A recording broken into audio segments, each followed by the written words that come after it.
Welcome. If you've ever created a custom list on WhatsApp and later decided you want to rename it, you're in the right place. In this updated guide, I'll walk you through each step clearly so you can change the list name in just a few seconds. It's a simple process, but knowing exactly where to tap can save you time.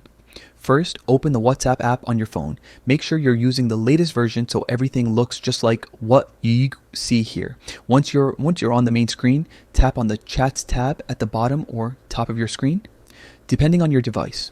Now, swipe down slightly from the top of your chat list. This will reveal all your custom lists, the ones you've created to organize your contacts or group messages. Look for the list you want to rename. Next, tap and hold on that list. This will bring up a few options on your screen. Among these options, find and tap edit. You'll now see the current name of your list. Simply tap inside the name field, delete the old name, and type in your new one. This is your chance to make it more descriptive or personal, whatever helps you stay organized. Once you're happy with the new name, tap the done mark. It's usually at the top right corner of your screen. Your list name will update instantly, and that's it. You've successfully renamed your custom list on WhatsApp. Take a moment to double check the change just to be sure it's saved correctly. If you ever want to edit it again, just follow the same steps. So there you have it, a quick and easy way to edit the name of any custom list in WhatsApp. If this guide helped you, don't forget to share it with someone who might need it too. Thanks for tuning in.